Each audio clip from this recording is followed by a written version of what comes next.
Hi, my name is Tony Van Veen, CEO of Discmakers.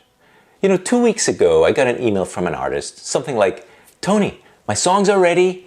I need to get in touch with an A&R rep. Can you make me any introductions?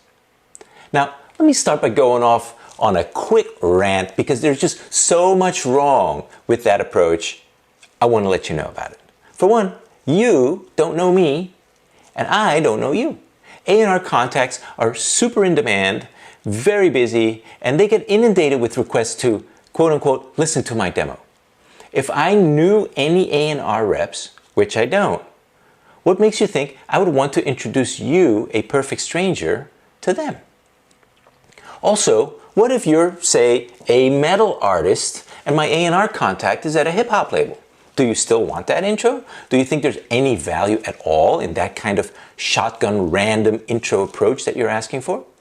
And finally, what reasons have you given me to think it would be worth my A&R contact, if I had such a contact, that it would be worth my A&R contact's time to listen to your music? What have you accomplished as an artist? Do you have any buzz? Can you draw any fans? Do you have any social followers? Heck, you haven't even told me your genre. In short, you don't know me, I don't know you, and you've given me exactly 0 reasons to make you that introduction. I'm getting kind of aggravated just thinking about it. But let me get to the point of this week's video. It's almost 2022.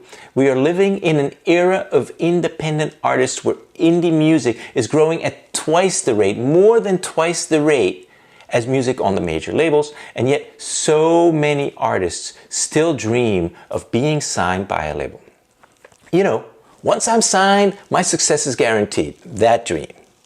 The label deal is frequently held out as some kind of idealized scenario where I get signed and I'm on easy street. I get my contract, I get a big advance to record my album and make some slick YouTube videos. I get to do just music. The label will do the work and pay to promote me and get my album up the charts. Now be honest. That thought may have crossed your mind at some point in your music career, right? You may have dreamt about that. Certainly, I remember it certainly crossing my mind. Back in the day, I was in a band, I just graduated college, I had not found my Discmaker's dream job yet, and my thought was, hey, if we get signed now, I'm riding this all the way to the top, baby. Well, I guess by now you can figure what happened with my major label career. Exactly nothing. They were never interested. And in my case, I'm really thankful for it because I love the career that I've been able to build at Discmakers for the past 30 plus years. And I love interacting with artists in person and certainly with you through videos like this. And I love sharing a bit of my experience and certainly some of my many opinions. So all of this is a really long-winded preamble to my introduction of my next video topic. I'm going to do a series about the pros and cons of being an independent artist versus being signed to a major label versus being signed to an independent label. Because it's fine to dream of being on a label so long as you know both the advantages and the drawbacks. So here's what we'll be discussing over the next 5 weeks. This is video number 1 of 6.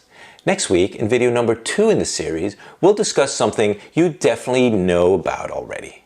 The advantages and disadvantages of being an independent artist. Why discuss this if you know about it already? Because I believe artists don't always have a truly balanced perspective on their own state of independence. So I want to set the stage appropriately with describing the pros and cons of being an independent artist. Then in video number 3, we'll dissect the pros and cons of being on a major label. In video number 4, we'll do the same for being on an independent label. In video number 5, we'll ask and attempt to answer when you are ready for a label. And then in our final video number 6, we'll discuss which kind of label is best for you if you're able to get their interest and what questions to ask of a label that may be interested in you. So independent artist versus major label versus indie label.